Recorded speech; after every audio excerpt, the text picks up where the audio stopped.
les entrailles de CKRL. Voici les geeks contre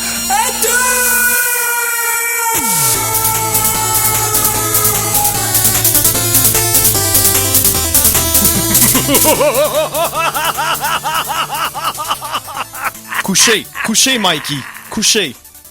Ah, samedi, le 31 octobre 2015, jour de l'Halloween. Salut tout le monde. Alors, je me présente Philippe Jacques en remplacement de Monsieur Éric Lajoie qui n'est pas là présentement. Ben non, il a été pris dans sa machine à téléportation avec un chat. Fait que on se demande ce qui va se passer. Je pensais que tu allais dire qu'il avait été lobotomisé, comme ça j'aurais pu prendre sa place perpétuellement. Moi, j'aurais espéré qu'il soit mort, comme ça il aurait pu hanter le studio et être avec nous.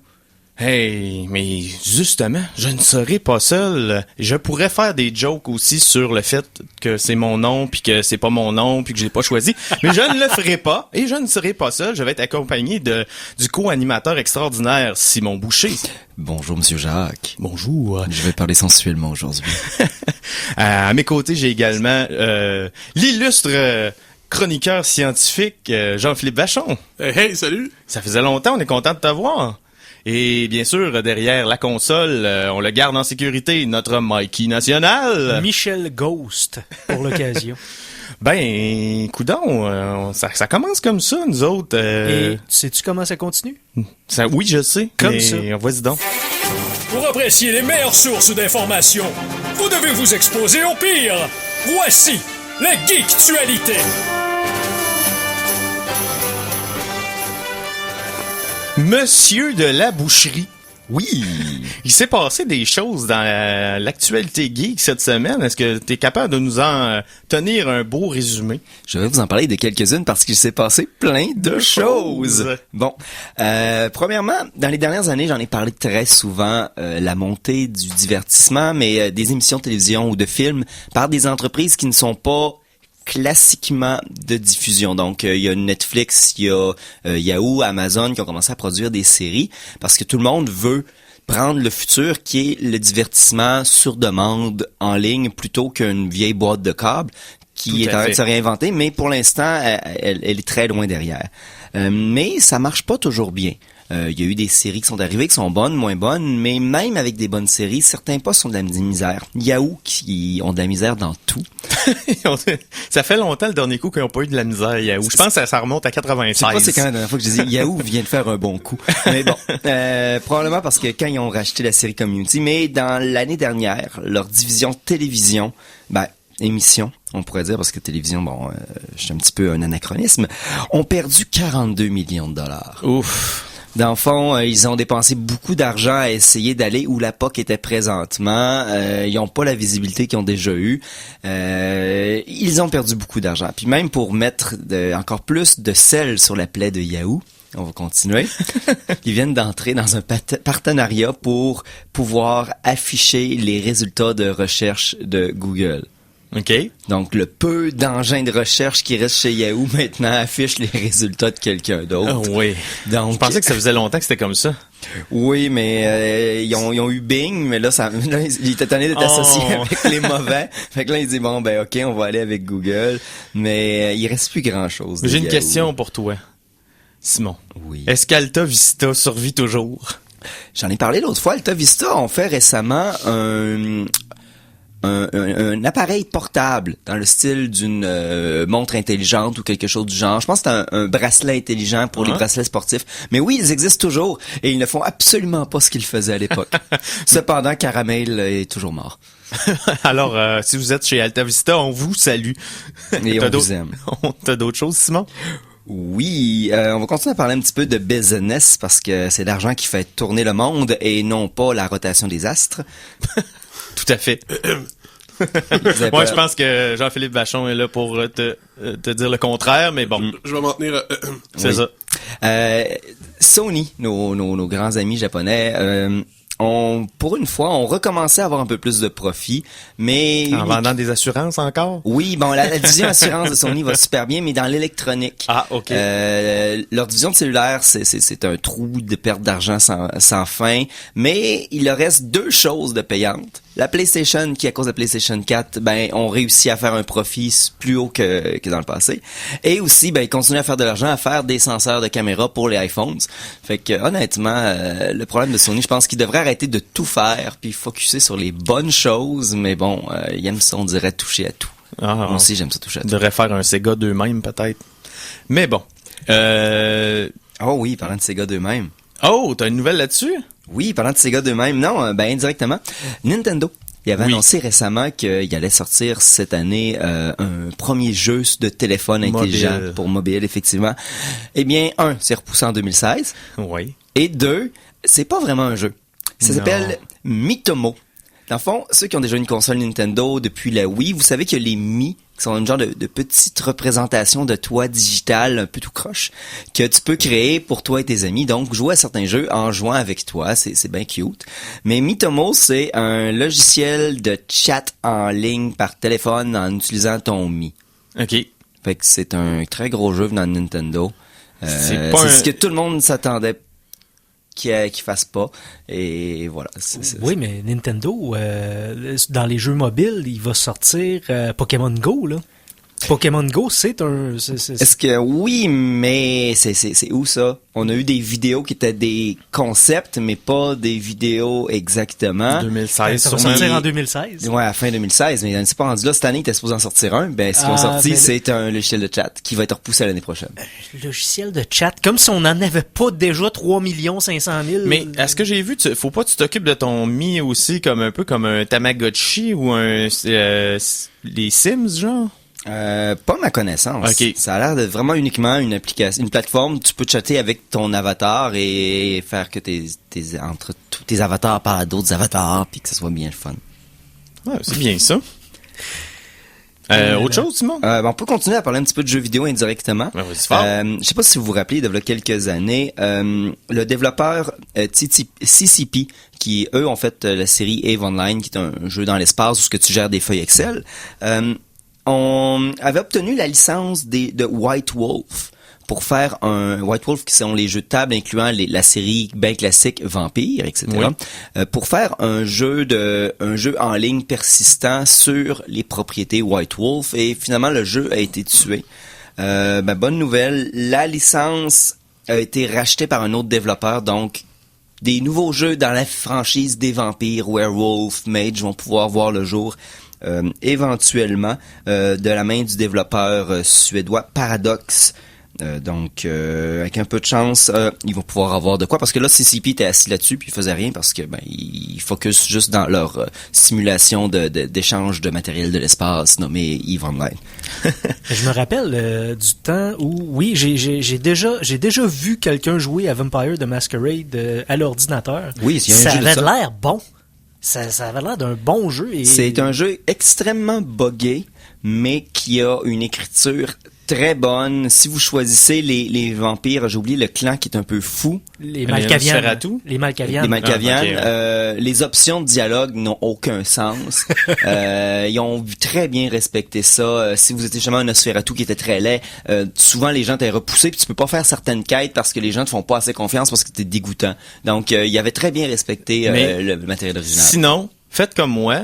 Jouez au vrai Vampire the Masquerade avec vos amis, comme ça votre jeu buggera pas. C'est quand la dernière fois que t'as fait ça? Ça fait très longtemps. Fait que faites pas comme moi, faites comme j'ai déjà fait il y a 15 ans. C'est ça. Vous permettez, messieurs? Oui. Oui. Chronique Gadget! Et là qui va là? Ça va être la joie! Non, ça sera pas la joie. La joie est à la maison. Je vous arrête là! Hey, j'aimerais ça être malade à Toronto, moi. OK, comment ça? Fin de la chronique. Non, non, c'est que une première historique à Toronto, c'est l'hôpital Humber River. C'est la rivière Ambrée. Oui, c'est ça, Humber, pas Amber. OK, Humber. C'est le premier hôpital entièrement numérisé. Ça vient d'ouvrir ses portes ce mois-ci. C'est assez spécial parce que... Quoi, ils ont mis l'hôpital dans un scanner? Ou c'est un hôpital virtuel où ce que t'envoies ton portable pour te faire réparer, genre? Numérisé n'est pas nécessairement le bon terme ici parce que c'est un hôpital qui est conçu pour que ce soit pas des employés qui s'occupent de la manutention et des traitements, mais bien des robots. Ouh. Des robots qui, ben c'est ça, c'est un hôpital de 13 étages, puis c'est des robots qui transportent le matériel d'un étage à l'autre. Est-ce que ça associe la robotique et la domotique? Ben l'article le dit pas, mais c'est vraiment les robots que je trouve que c'est une bonne idée. D'ailleurs, bon, il y a les robots mobiles Swisslog qui ont été conçus pour pousser des chariots, monter, descendre un ascenseur, livrer les médicaments et tout le stock là à qui de droit. Puis une fois la livraison achevée, soit ils retournent à leur station de chargement, soit ils attendent sur place pour qu'un employé les programme, parce que oui, ça prend des employés pour programmer ces robots-là. Ce que je trouve intéressant aussi, c'est les traitements de chimio qui sont composés d'éléments toxiques, tu sais, pour l'homme. Donc, l'avantage d'un système tel que celui-là, c'est que les robots peuvent administrer sans avoir peur de s'empoisonner, peuvent administrer les traitements de chimiothérapie aux malades. Et la même chose pour les radios, parce que les radios, on s'entend que c'est dangereux, hein. C'est pas pour ça qu'on fait de la radio. Hein. Ouais, c'est ça, c'est ça. On est tous habillés en plomb en ce moment, vous ne voyez pas. Mais pour la radiologie, justement, les robots peuvent prendre des radios de n'importe quel angle super proche du patient. Donc, je trouvais que c'était en construction depuis 2011, ça a ouvert ses portes ce mois-ci et ça valait la peine d'être mentionné parce que c'est canadien. Moi, j'ai peur un petit peu. J'ai peur d'attraper des maladies de robots, genre le robot là. Et là là. Mais moi, j'ai une nouvelle un peu semblable à celle de Mike. On a une entreprise québécoise qui s'appelle Kinova qui a développé récemment un bras entièrement robotisé pour les gens qui sont atteints de paralysie. Donc, mettons si on prend par exemple le célèbre scientifique Hawking, qui peut juste se déplacer dans sa chaise roulante, il peut pas bouger du tout. Alors, il n'y a pas d'autonomie, faut tout le temps quelqu'un pour l'aider ou quelque chose, mais ce bras robotique-là pourrait lui redonner cette autonomie-là. C'est un bras complètement articulé qui va aller, rouvrir la porte du frigidaire, se verser un bol de céréales et le faire manger. Donc, c'est un bras qu'on installe sur la chaise roulante. Puis il est contrôlé de quelle manière? Par les gens de connexion nerveuse, par la télépathie, par... Je vais relire mon article puisque j'ai comme entrevu ça rapidement à découverte l'autre fois en fin d'émission, mais ça semblait très très intéressant comme concept. Il faut toujours bien écouter Charles Tisser. Vous savez que dans la même veine, il y a le premier tétraplégique qui a recommencé à marcher il y a à peine quelques semaines. Avec sûrement un exosquelette. Non, c'est pas un exosquelette, c'est un système dans le fond qui fait le relais entre le signal du cerveau et la partie, ça passe par-dessus, autrement dit, la partie endommagée de la colonne vertébrale, puis ça donne le signal aux jambes de bouger. Et ça a commencé à être expérimenté, puis la personne a bougé pour la première fois, elle était capable de marcher avec une marchette et tout. Là. Est-ce qu'elle a un support quelconque ou c'est vraiment ses vraies jambes? C'est sur ses vraies jambes, oui, absolument. Puis c'est une première, ça fait pas longtemps, on pourrait le mettre sur la page des geeks, je vais retrouver la nouvelle. Donc ces gens-là seraient je te dis pas, ils courent pas le marathon, là, mais ça bouge. Non, mais tu les mets en... On commence. Ouais, c'est ça. Guéri de manière bionique. Voilà. Oui, c'est quelque chose. Ben, on y va-tu en musique? Ben, La chanson de la semaine! Bon, cette semaine, les 2 chansons de la semaine seront distribuées par moi-même. Donc, j'ai amené pour la première chanson de la semaine, une chanson classique, le thème du film L'Exorciste en 1973. Ça s'appelle Georgetown / Tubular Bell. C'est par Mike Oldfield. C'est un grand classique. Alors, on l'écoute. Très Halloween. Oui, on écoute ça présentement au Guy Contre-Attaque.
Hey, j'espère que vous avez pas trop de frissons à la maison. Et c'était L'Exorciste, le thème du film de 1973. J'ai mal dans le cou, j'ai fait au moins 30 tours.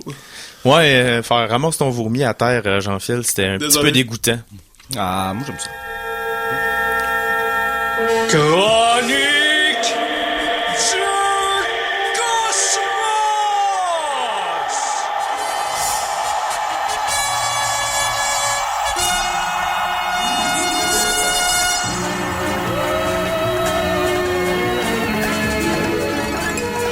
Bon, c'est l'Halloween, puis Jean-Phil nous arrive avec des affaires de l'espace, là.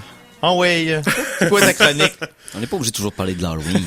Ben là, quand même. Là. Je le taquine un peu, Hey, ça m'intrigue. Je pense drette là, je vais faire un petit parallèle avec la chanson qui vient de finir. Dans l'intro de Star Trek, on dit toujours espace, frontière de l'infini. Oui. Ben, je lisais récemment que théoriquement, là, au fur et à mesure que l'univers est en expansion, l'espace se crée à mesure pour le contenir, ce qui fait que réellement, l'espace, c'est vraiment la frontière de l'infini, c'est quand même fort. Question Ok. de même. En tout Ben, cas, tout peu importe. dépendamment des manières qui s'est aperçu, si on y va dans certains systèmes et puis que c'est vraiment une surface plate, oui, ça va être infini, mais il y a des théories qui feraient que ce serait peut-être des surfaces circulaires ou cylindriques ou des cercles à 4 dimensions, des choses comme ça. Donc, on pourrait techniquement aller d'un bout puis revenir au point de départ, mais ça dépend vraiment des Comme manières. dans un jeu d'Atari. Oui, c'est juste C'est ça. qu'on n'a pas encore assez d'informations, mais il y a des possibilités que ce soit pas infini. Atari a résolu l'univers il y a déjà des décennies. C'est malade. Haha. Allez, vas-y, JP. Ben vraiment, cette semaine, de quoi je parle? Moi, c'est toujours un petit peu sur le tas que je fais mes chroniques. Je vois quelque chose qui m'intéresse et go, on y va.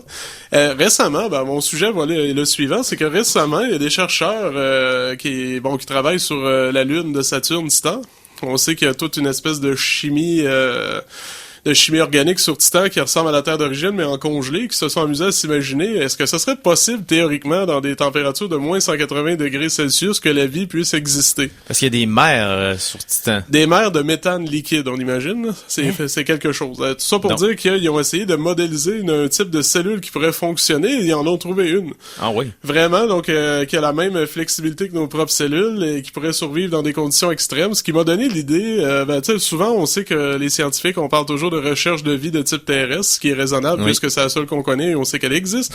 Mais souvent, on dit la vie pourrait prendre toutes sortes de formes qu'on ne peut pas s'imaginer. Ben, c'est ça qui m'intéresse cette semaine. Exobiologie atypique, exotique. Qu'est-ce qui pourrait exister en termes de forme de vie qui n'a rien à voir avec la nôtre? À quoi ça a l'air et qu'est-ce que ça mange en hiver? Un épisode un peu science-fictionnesque, si on veut. Ouais, disons on va dire science-fiction, mais en mettant moins l'accent sur science puis plus sur fiction pour ce coup-ci. Okay? Wow.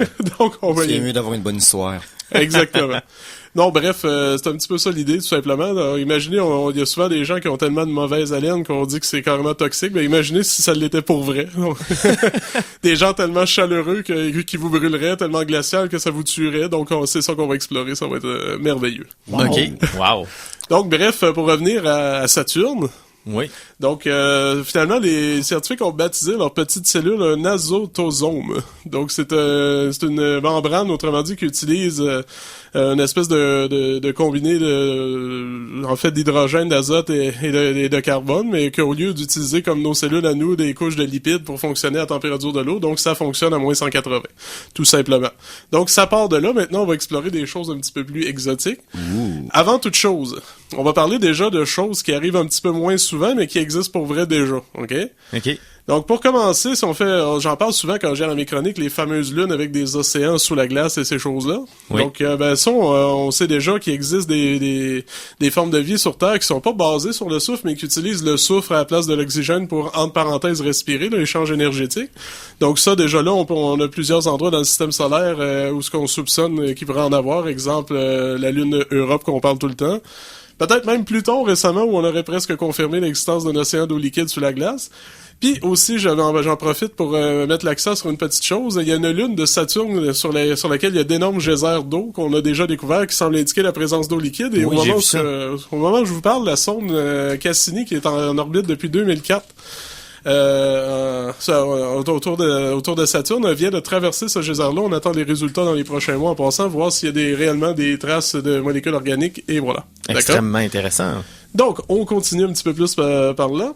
On a aussi sur Terre, vous savez que tout le monde le sait, là, je vous conseille pas de prendre une cuillère à soupe d'arsenic. Normalement, ça tourne mal. Ah, c'est non recommandé, ça? Non recommandé, en en ça effet. puis une tranche de salami, tu conseilles quoi? On va y aller pour le salami, mais le problème, c'est que c'est cancérigène, on le sait. Hein. Oui. depuis qu'ils ont dit ça, moi, je mange plus rien. Ah, moi, c'est fini. Hein. Tout est toxique, ça fonctionne plus. Juste du Soylent. Je me nourris Mikey? Je me nourris d'aspartame maintenant. C'est fini. Ça augmente ça mange toute ta vie, ça augmente les chances d'avoir du cancer de 0,07%. Là. Oui, c'est cancérigène, mais tout est cancérigène. Manger, c'est overrated. Alors, bref, on a déjà identifié sur Terre des formes de vie, c'est des bactéries, là, on s'entend, là, mais qui vivent dans des milieux tellement extrêmes qu'ils sont arrivés à remplacer le phosphore de l'ADN par de l'arsenic pour survivre. Donc, ça existe déjà, ces choses-là, mais tout ça pour dire que ça élargit l'éventail là, de la recherche de la vie. Les extrémophiles ont complètement changé notre manière de voir ces choses-là. Là, on a bien sûr ceux-là dans les cheminées terminales au fond de l'océan qui sont dans des très hautes températures. Ouais, ça c'est les fumeurs noirs comme ceux que je parlais juste avant. Mais on a de la grosse difficulté à aller avec des véhicules dans les plus profondeurs de l'océan. On serait sûrement capable, il y a probablement des petites formes de vie qui ont réussi à s'infiltrer puis à s'adapter au fin fond des tranchées sous-marines. Puis là, on pourrait avoir justement des températures extrêmement froides qui s'approcheraient peut-être de ces petites créatures. Jusqu'à maintenant, on trouve toujours quelque chose à part de ça. Là. Imagine le défi en plus de faire la même chose mais sur un autre corps céleste. Ça s'en vient ça pour la NASA. Je vous amène un côté encore plus extrême. La planète Vénus, à 480 degrés Celsius, pluie d'acide sulfurique et pression 90 fois supérieure à la Terre. On a modélisé récemment, avec des extrémophiles, que des bactéries pourraient exister dans les zones plus humides et à température d'environ 110 degrés Celsius dans l'acide sulfurique dans les nuages. Donc, théoriquement, ça existe. On a même des types de cellules sur Terre qui pourraient le faire. Et, surprenamment, la sonde Vénus Express qui a fait les scans des nuages de Vénus dans l'ultraviolet a découvert précisément dans ces sondes-là que quelque chose absorbe la lumière. On ne sait pas quoi, mais possiblement qu'il y aurait même de la photosynthèse sur Vénus. Surprenant. Oh. Donc là, on va quitter le domaine de ce qui existe. Là, je tombe vraiment dans l'exotique. Toutes les formes de vie sur Terre sont basées sur le carbone. Oui. OK, on en mange, ça forme nos muscles, nos cellules, etc. Maintenant, il existe un autre atome qui existe sur Terre qui fait exactement à peu près presque les mêmes propriétés que le carbone, mais qui existe en quantité plus réduite, le silicium. Oui. Donc ça, c'est le sujet probablement le plus populaire de la science-fiction. D'ailleurs, j'imagine que tu te rappelles l'épisode de Star Trek dans les cavernes avec une espèce de tapis en silicone qui font des œufs en roche. Ouais, tu parles de la série originale. Original, avec absolument. Spock qui parle avec son toucher. Pour ma part, parlant de silicium, je me rappelle du film Évolution où les gens combattent les extraterrestres avec des bouteilles de shampoing. Wow! Mais Jean-Phil, dans cet épisode de Star Trek que tu parlais tantôt, la créature s'appelle un Horta. Un Horta, exactement. Bravo pour la référence. J'adorerais qu'il fasse un film là-dessus à la Alien, là, comme ambiance, mais bon. Ça arrivera pas. On change dessus. Non, bref, ça, en passant, c'est pas du farfelu dans Star Trek, c'est vraiment basé sur du sérieux. Ce qui est farfelu, c'est les effets spéciaux de Star Trek. Mais ça, non. C'est horrible, c'est horrible. Non, c'était magique. Je suggère à tout le monde d'aller voir ça juste pour faire « Ouh ». Mais bref, oui, c'est basé sur quelque chose. Et oui, la forme de vie basée sur le silicium pourrait exister. Elle serait probablement un petit peu comme dans Star Trek quand même. Là, ça serait flexible, mais probablement avec une peau très dure basée sur le silicium. Et ce qui serait intéressant de voir, c'est sa façon de respirer, parce que théoriquement, une forme de vie basée là-dessus respirait de l'oxygène comme nous, sauf qu'elle recracherait un composé au lieu du CO2, du SiO2, qui est un basé de silicium, mais qui n'existe pas en état gazeux, donc ça serait plus une sorte de sécrétion, exemple, une carapace qui pousse sans arrêt, qui se détache tranquillement. Oui. Wow. Ou ça sortirait dans ses déjections. Ouais, des choses comme ça, ou comme il y a une espèce de serpents sur Terre qui recrachent l'urée de l'urine par les narines sous forme de pâte, là, ou des choses comme ça pourrait ressembler à ça, bref. Mais c'est pas farfelu tant que ça, nécessairement, tout simplement. Autre option qu'on a, juste savoir en passant, là, j'ai combien de temps environ, là, parce que on va t'avertir, Jean-Phil, c'est notre job, ça. Mais là, on pourrait partir en pause dans quelques minutes, là. OK, c'est bon, ça, je vais s'adapter, c'est beau. Non, c'est que là, on a regardé, dans le fond, comment je pourrais dire, l'alternative la plus sérieuse possible au carbone, mais d'autres choses qui sont importantes à la vie. On cherche de l'eau depuis des années parce que c'est un solvant, parce que ça permet aux molécules de se brasser et créer la vie, mais est-ce qu'il y aurait d'autres choses que l'eau qui pourraient faire la même chose? D'autres scientifiques se sont intéressés à ça, puis on parle maintenant de l'ammoniac. Des scientifiques ont imaginé un monde entièrement basé sur l'ammoniac comme liquide et comme solvant, donc ça permettrait des formes de vie qui pourraient vivre, exemple, à moins 80 degrés Celsius. Oui. Parce que nous, le problème, c'est que l'eau gèle à zéro. Fait que dès qu'on commence à descendre de point de congélation, c'est difficile d'avoir des formes de vie, mais l'ammoniac c'est plus les mêmes réalités, là. Exactement. Faut Sauf que ce soit même plus froid parce que c'est plus chaud, ça s'évapore plus oui, rapidement. c'est ça le problème avec l'ammoniac, mais dans le modèle, ce qu'ils se sont dit, imaginons une atmosphère suffisamment épaisse pour que l'ammoniac s'évapore à une température plus haute, et on a finalement, en bout de ligne, une plage de température plus large que l'eau. Puis ce qui est intéressant, ça serait des formes de vie qui pourraient fonctionner autant avec l'oxygène, le carbone que ces choses-là, mais dans un environnement comme ça qui serait terriblement toxique pour l'être humain, bien évidemment. Et il y a même une image qui nous montre de quoi aurait l'air de l'espace un monde vivant basé sur l'ammoniac, et c'est assez surprenant. OK. Donc, imaginez les mêmes océans que la Terre, mais au lieu de bleu, rouge profond, à cause des métaux dissous dans l'ammoniac, des continents noirs probablement, parce qu'un monde d'ammoniac devrait être éloigné de plus éloigné de son étoile, donc la végétation serait obligée d'avoir des feuilles très sombres pour aller chercher plus d'énergie. En tout cas, ça donne une image assez spectaculaire. Là.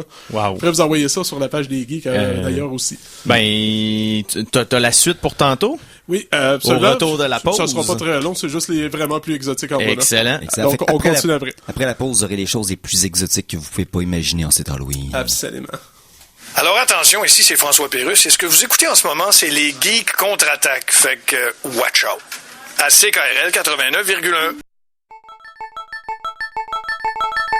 Salut les geeks! Vous avez soif d'informatique, de cinéma, de jeux vidéo, d'humour douteux et de tout ce qui se passe dans les confins de l'Internet?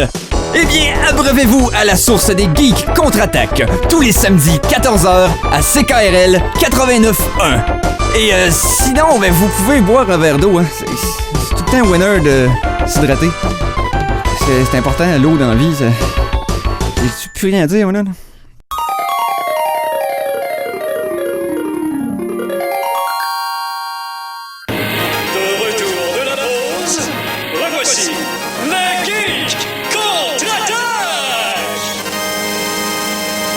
Ben oui, de retour de la pause, revoici les geeks contre-attaque. Merci Mike, tu me voles tout le temps le cue avant même que je le dise. Fait que là, j'ai plus de job à faire. Bon. Ben, JP, t'étais justement dans l'exobiologie. J'étais dans les dernières vapeurs de ma chronique. On oui. va terminer ça. Et je dis vapeur, c'est juste une façon subtile de ployer la prochaine forme de vie envisageable du point de vue scientifique. Et que t'es fort. Encore une fois, bravo à Star Trek. Oui, potentiellement, il serait possible que des formes de vie gazeuses puissent exister. Puis, attention, gazeuse, pas autant que dans Star Trek, là, je parle pas d'un nuage de boucan, là, mais des formes de vie qui auraient la consistance pas plus qu'une bulle de savon et qui pourraient évoluer dans des environnements gazeux, exemple comme Jupiter. Là. Une membrane externe flexible, mais un intérieur beaucoup plus gazeux, plutôt liquide. Un intérieur probablement entièrement gazeux, mais vraiment dans une membrane, là, en tout cas, ça serait officiellement solide quand même, mais pas plus que la consistance d'une bulle de savon. Pour pas qu'ils se vident de leur jus, là. Oui, ben, exactement. De leur gaz. Et savez-vous, c'est quelle forme d'énergie qui pourrait s'alimenter? Non. D'électricité, J'allais dire énergon aussi. En fait, probablement d'électricité si ça existait, ce type de forme de vie-là. Là, on est dans les plus hypothétiques en passant. Okay. C'est juste vraiment, là, on essaie de voir l'éventail total de ce qu'on peut imaginer. Encore plus hypothétique, mais quand même, c'est monsieur Hawking lui-même qui a émis cette hypothèse-là, donc on va le prendre avec un minimum de sérieux. Des formes de vie au centre même du Soleil.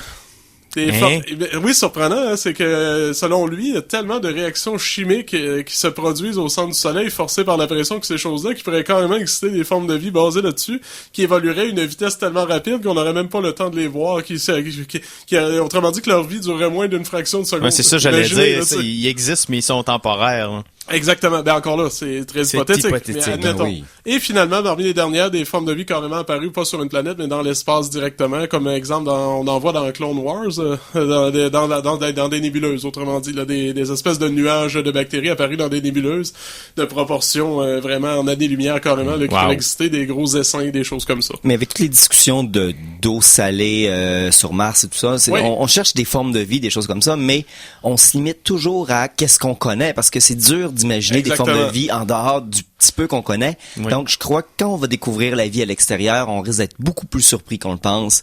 Puis on va peut-être même pas se rendre compte que c'est de la vie au début. Là. Ouais. Il y a des bonnes possibilités parce que nous, dans le fond, on recherche la vie qu'on connaît parce que on veut pas potentiellement essayer de chercher quelque chose qu'on peut-être même qui n'existe pas. Donc, on se concentre sur ce qu'on connaît. Exactement. Mais si on regarde ça, là, juste pour terminer la chronique, en supposant que toutes ces choses-là sont possibles, puis on fait le tour de notre propre système solaire, ça veut dire que potentiellement, Vénus pourrait avoir de la vie. La Terre, on le sait, il y en a. Sur Mars, des organismes, exemple sur le peroxyde d'hydrogène qui absorbent l'eau pour survivre, sont envisageables. Les lunes de Jupiter et des géantes, toutes les géantes gazeuses seraient potentielles. Donc, autrement dit, mis à part peut-être Mercure, à peu près toutes les planètes du système solaire deviendraient potentielles avec, en supposant que toutes ces choses-là pourraient exister. Donc, l'éventail de la vie Je vais dire comme Simon, peut-être qu'en réalité, on cherche l'équivalent d'une petite pointe de tarte d'1 centime de la grosseur de la tarte au complet, c'est notre champ de vision et pas plus. Donc, ça se peut. Les possibilités de vie sont donc infinies. Possiblement. On est dans une gigantesque tarte aux framboises, mais on ne connaît que le bleuet. Donc, le seul bleuet dans la tarte, on croit que c'est la chose qui se mange. Comme Stephen Hawking disait, tout ce qui est même très, très peu possible qui existe dans un univers infini doit probablement exister. Donc, voilà. Magnifique. Hey, Simon. On continue à rester dans l'espace. Mettons qu'on a un gros week-end. Vous allez dans une nébuleuse, vous rencontrez des bactéries qui vivent dans la nébuleuse. Puis là, c'est comme, hey gang, on va avoir un party. Hey, ce serait cool, on pourrait avoir un party. Là, où c'est qu'on va à soir? Bang! J'ai la destination vacances pour vous autres. OK. C'est une comète qui a passé pas loin du Soleil en janvier dernier. Elle s'appelle la C2014 Q2. On l'a renommée avec un nom un petit peu plus gentil, la comète Lovejoy. Wow. Pourquoi est-ce que c'est une comète de révérend ou? Non, au contraire. Et Parce que satanique? quand tu vois presque. Quand elle a passé pas loin du Soleil, on était capable, avec les radiotélescopes, tout ça, d'identifier c'est quoi, dans le fond, son atmosphère, c'est quoi ses composantes. Et on a découvert plein de choses, incluant 2 choses vraiment le fun en ce 31 octobre. Et je vais vous dire de l'éthanol et du glycoaldéhyde, donc un sucre de base ainsi que de l'alcool. Wow! Donc, je propose... C'est la comète des drinks de filles.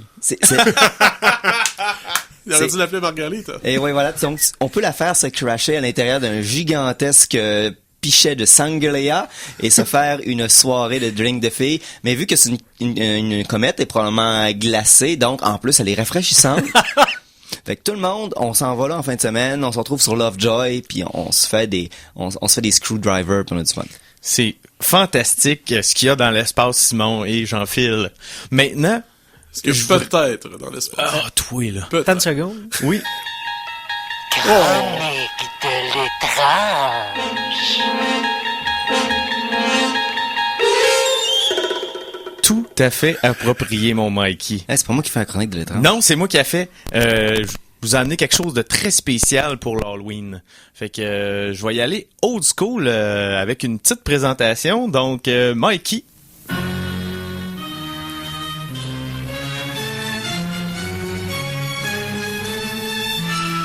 Meurtre, mystère, infamie.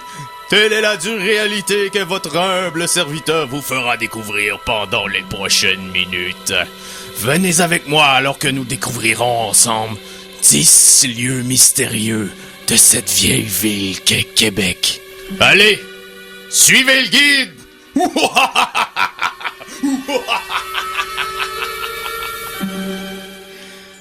Oh, c'est intense. OK, les gars, on n'a plus le choix, faut se faire un radio-roman à l'ancienne. Hey, ça serait le fun. Oui.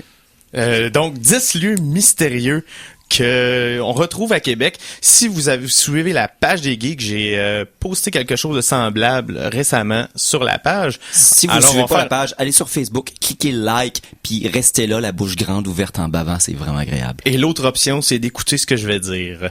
Donc, faites les deux. Le lieu numéro 1, la terrasse du Frein. Parce que la terrasse du Frein nous offre un coup d'œil sur le Saint-Laurent qui est vraiment magnifique. Mais si vous gardez votre attention, vous allez peut-être voir la tête à pitre.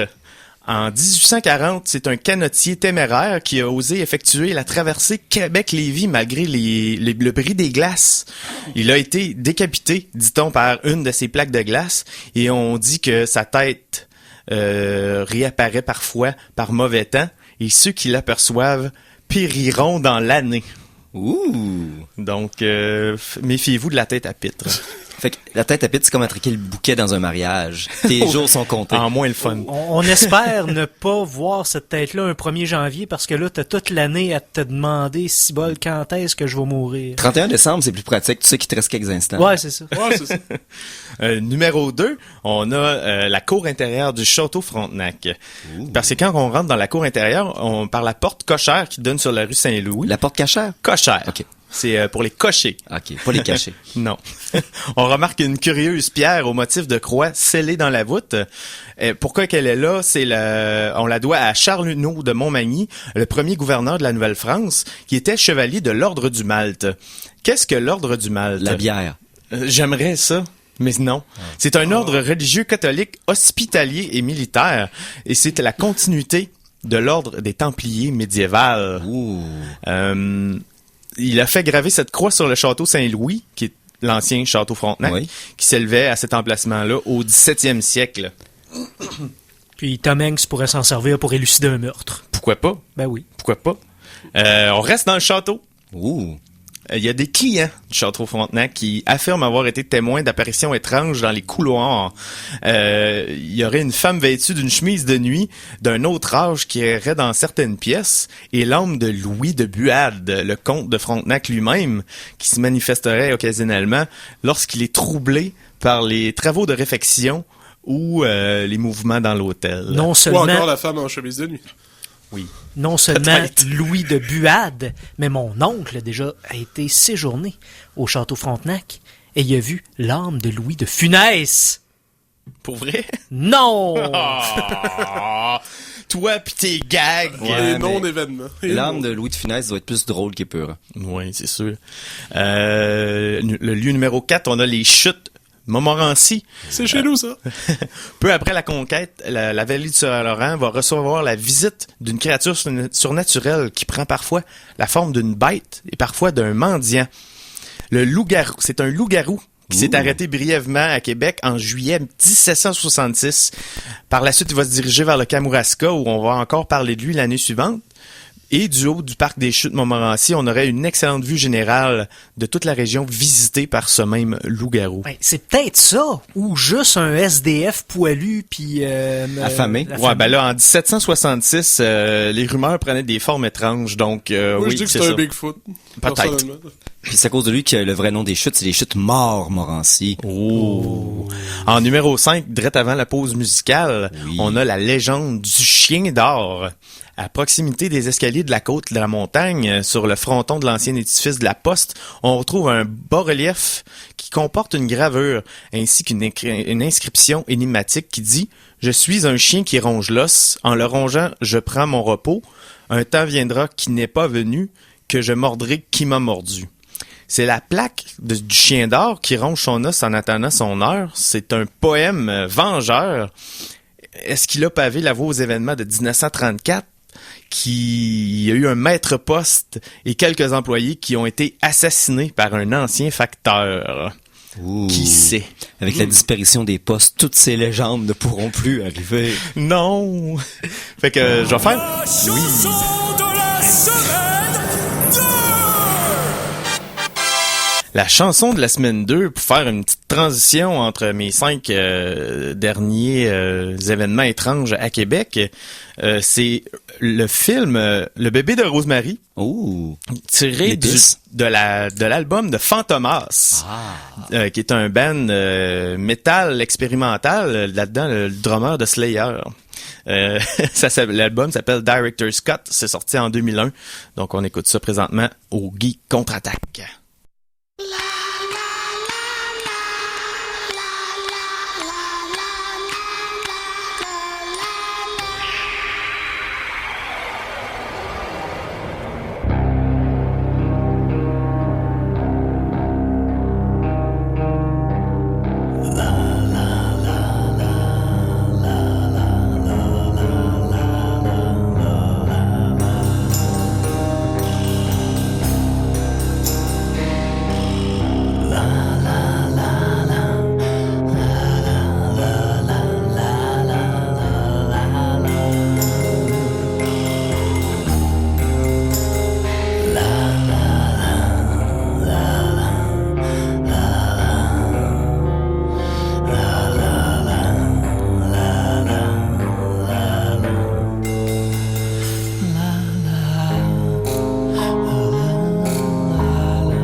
Et on est de retour après cette chanson de Fantomas tirée de l'album Director Scott en 2001. Et en vrai geek, on a spéculé sur les spoilers de Star Wars pendant la toune. Hey wow, on n'a pas qu'à d'arrêter. Hein? Non, trop hâte. Okay.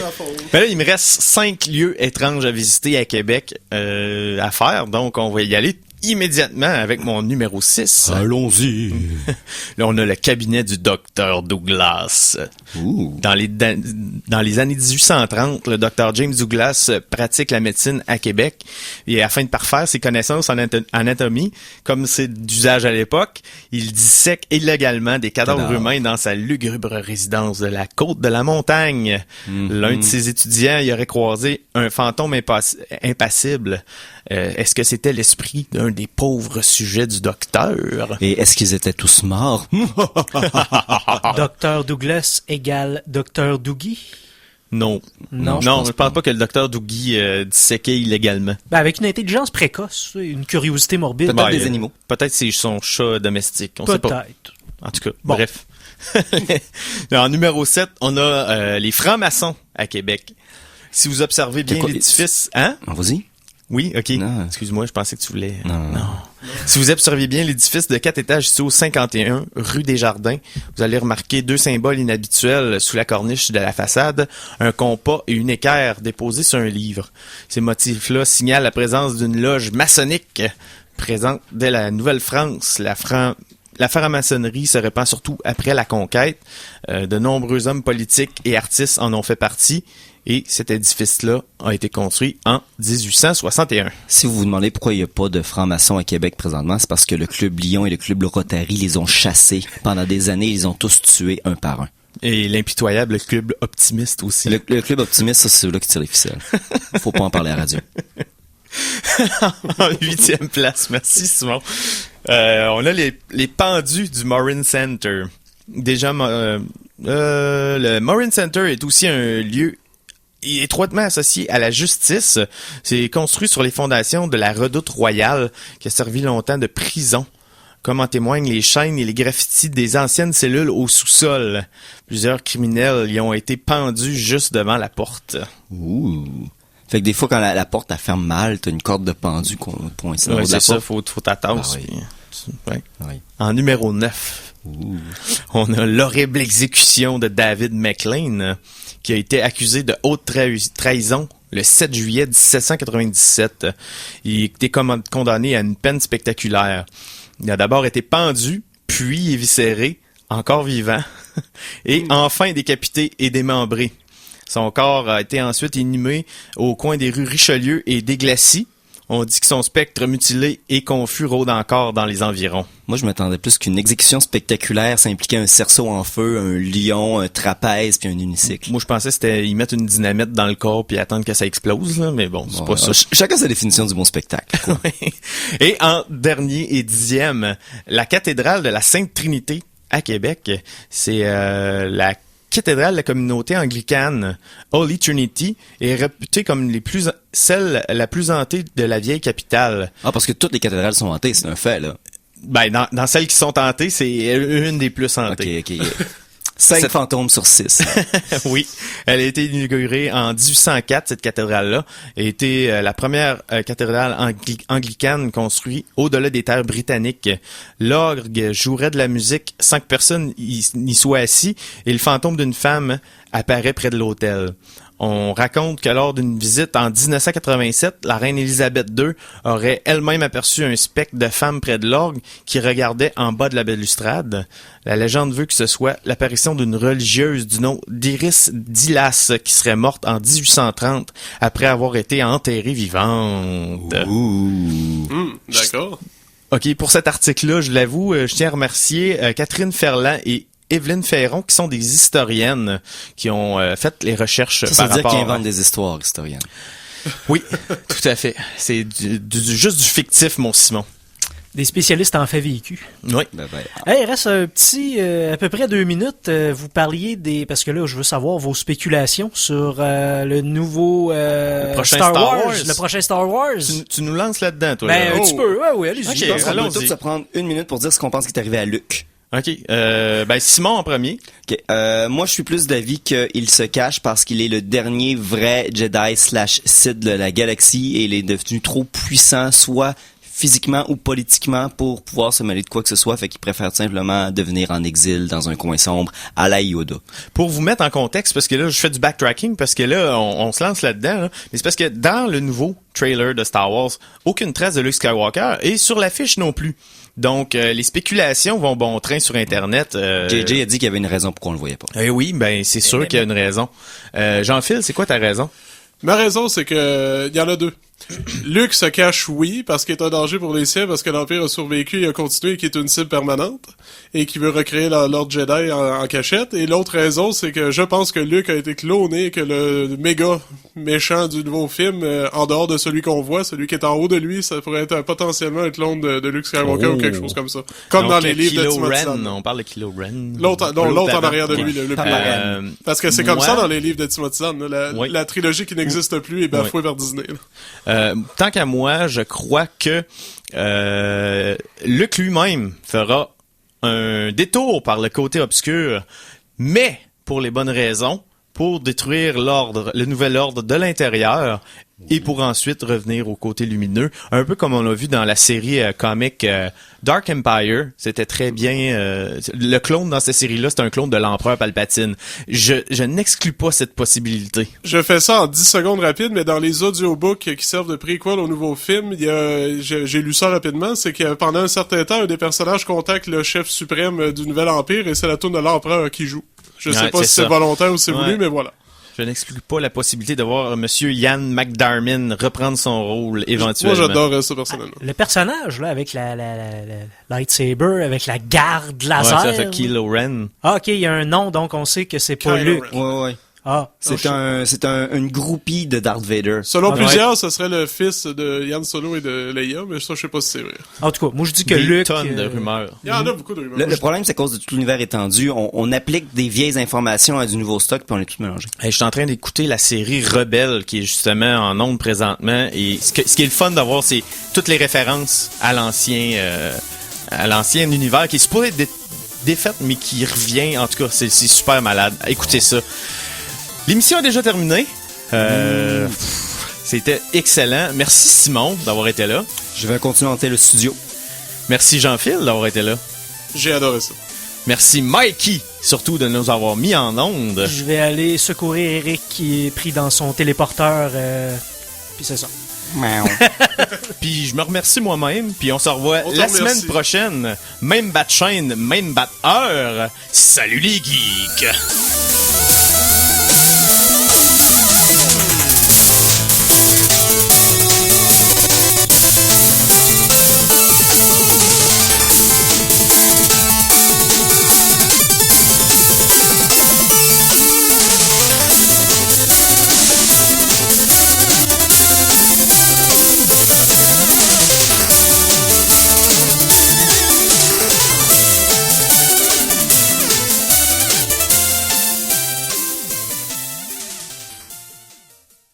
Téléchargez l'émission Les Geeks contre-attaque sur ckrl.qc.ca ou abonnez-vous à son podcast sur iTunes.